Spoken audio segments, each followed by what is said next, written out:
So it was April 13th, 2024. So I'm just scrolling through Facebook trying to find an old conversation where I bragged about how Kendrick Lamar is better than every other rapper. You know, like you do. Back when J. Cole had apologized and I was talking to all these Cole fans. But instead of finding it, my feed was just flooded with posts saying Kendrick is not better than Drake. And all these posts were fresh.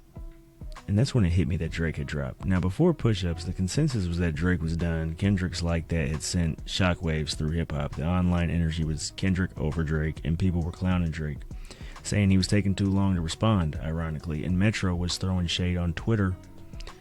Radio shows and hip-hop podcasts were wondering if he's even going to respond or has he already lost. So, yeah, push-ups did have to hit hard. And now the song, originally called Drop and Give Me 50, now known as Push-Ups, was Drake officially stepping into the ring. It was a response to multiple rappers, recorded and mixed on a level that was probably in one of the highest professional ways it could be. If you remember, even Stevie Knight liked the song, even though you could tell he really didn't want to. One of the worst diss tracks I've ever heard from Cuz, bruh. All these little cookie cutter, whack-ass, basic bars. If this was really Drake, if I was K-Dot, I wouldn't even respond to this, bro. This isn't worthy of a response to me, bro. Like, the shit that K-Dot did and like that cleans this. Didn't imagine I'd be here doing this, but I got to, bro. It wouldn't be me if I didn't give y'all the real, you know what I'm talking about? And my first reaction to Drake's diss record, dog, that wasn't it, bro. That wasn't it, dog. I shit on it, bro, and I'd be a whole liar out here saying that damn verse was ass, knowing what I know now, bro. And that's the reason why I shitted on it, bro, because I had no idea about all the gossip. Drake's pen was sharp, the beat was infectious, the hook was catchy, the doubles were crisp, the lines hit, the energy was just fun. It was a great rap song, but what made it a great diss track? Well, look, before we break down the bars, let me make this clear.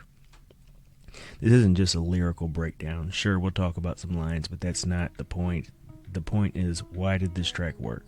Why did it feel like Drake took control of the moment? And most importantly, did it actually hurt Kendrick or anyone else, or was it just a quick little win that had everybody on Twitter excited for a few weeks? There's been a ton of great diss tracks in hip-hop.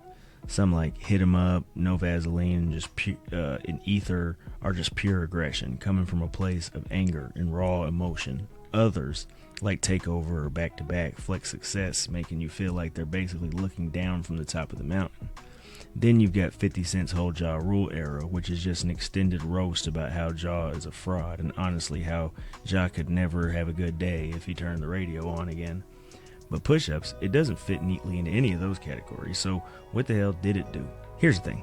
Unlike most legendary diss tracks, Push-Ups isn't fueled by rage, flexing, or trying to expose anyone. Drake didn't go for the usual I'm coming at your neck, no. He leaned into what he does best, making a fun, energetic, catchy song. That's his lane and you can't knock it.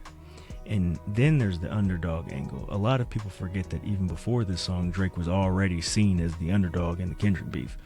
People were talking about Kendrick like he was the chosen one and Drake had to step up and flip the narrative.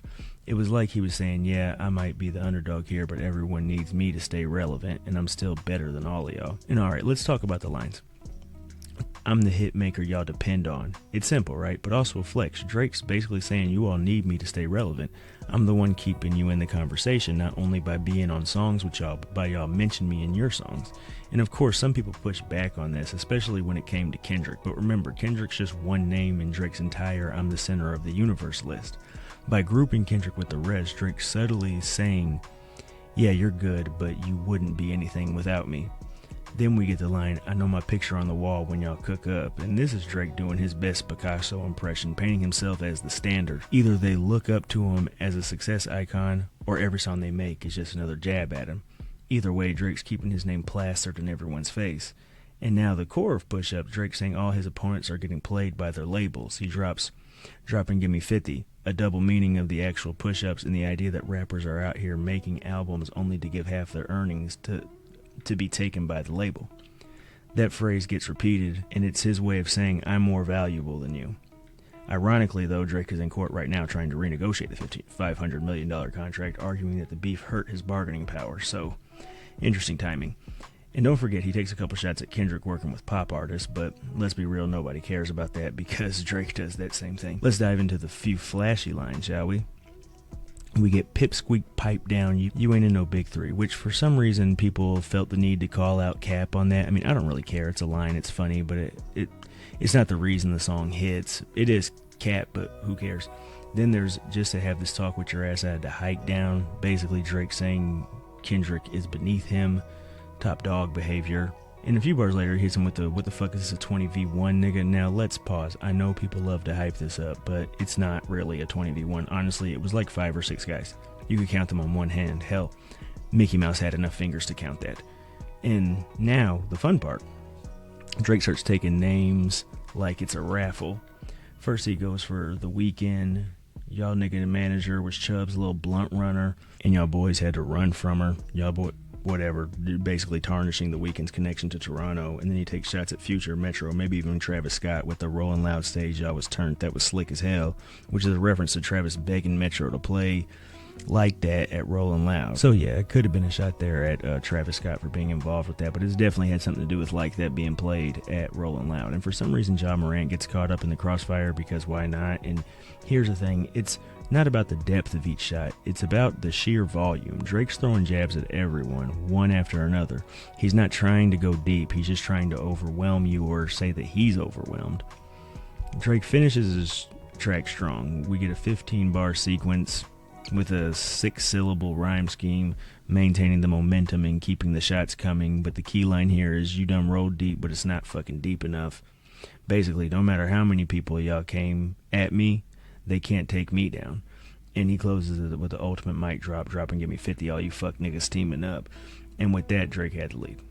Push-Ups wasn't just a diss track. It was like Drake decided to throw a party and invited everyone who had something to say about him. It had the energy that made you want to throw your hands in the air even if you didn't have any beef with anyone. The beauty of it, it didn't need to be a full-on scorched earth attack. It made up for that with the perfect underdog narrative. And we all know Drake's got that whole underdog thing that he likes to do. But he really leaned into it. Like he was playing chess with the internet as his board. And once that narrative clicked, memes, fan edits, Twitter debates took off, selling us on the idea that Drake was winning. It wasn't just a song, it was a whole moment. And here's the thing, the strategy masked some of the song's weaknesses. By jumping from name to the next name, Drake kept us distracted to analyze whether he actually got a solid jab at Kendrick. Instead of going for Kendrick's throat, which, let's be real, he totally could have, Drake kept it bouncing by hitting everyone else. It kept it fun. It also made it harder to break down. Now, this approach isn't anything new. It's like 50 Cent vs. Murder Inc. or Pusha T vs. Cash Money. It's a classic formula, and yeah, it worked. Push-Ups was full of slick bars, clever wordplay, and a beat that made you feel like you were in a boxing match, except, you were just sitting on your couch or something. But let's not get too carried away. While it was fun, let's be real, Drake did a good job of framing himself as a fighter against a whole mob. But did he actually get a clean hit on Kendrick? Not really. Most of the song was him flexing about his industry value, bragging about his contract, and talking about how many people are coming at him. Sure, there were a couple sharp lines like, how the fuck you big stepping with a size 7 men's on, and the whole inoscope thing when it comes to Kendrick, but not really that much. And this is where Push-Ups misses the mark. It's way too easy to respond to. The scattered shots at everyone made it feel like Drake was more about throwing a party than winning a war. His fame, his contract, his many opponents narrative, we all knew that stuff would probably get exposed as hollow once Kendrick fired back. Now, I've heard some people defend this with, well, he had to respond to everyone who dissed him, but nah, he really didn't. Drake could have easily focused on Kendrick and thrown a couple lines for the rest of the squad, like, I'll get to y'all when I'm done with Kendrick, or he could have just went full head of the snake mode on Kendrick. Cut the head off, the body dies. But instead, Drake spread himself thin. It made the track fun to listen to, sure, but it also left the door wide open for Kendrick and the rest to clap back. And that's the song's biggest flaw. Another defense I've heard is that he was holding back for a later track. And yeah, okay, but that doesn't change the fact that Push-Ups was really just an opening act. It did its job for the moment, but if that's all we got, Drake set himself up for a tough follow-up. Push-Ups wasn't about winning the round, it was about creating a narrative that would give him room to play the long game. He positioned himself as the underdog, fighting a mob, and built a shield for whatever came next. If Kendrick brought the heat, Drake could always play the, oh, I had too many targets and not enough time card. But if Drake really didn't hit harder on the next one, he'd be the one getting roasted. As for the reactions, people liked it. Joe Budden gave it props, the energy and the multiple targets, but even he admitted it didn't go too far. It didn't go far enough, I mean. This record is really time appropriate. It is a good punch. It is. At the right time in the fight without showing your hands, without showing what you know, threatening them a little bit. Hey, I know what don't make it. He ain't scared of none of y'all. So we could call him white boy all you want, and best believe I am, because that's funny. That's funny as hell. It's funny, and it's an angle that's never going away with Drake. But that white boy stands up and fights.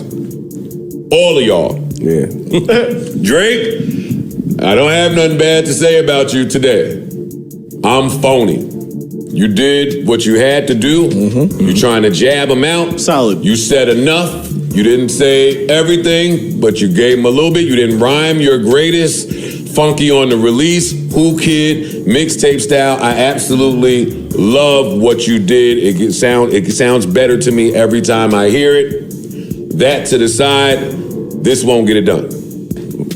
All of that, size 7, you a midget, yada, yada, yada, record sales, hard. Even Charlemagne, the self-proclaimed Drake hater, gave him credit on The Breakfast Club. And you know if Charlemagne can't hate on it, it must have done something.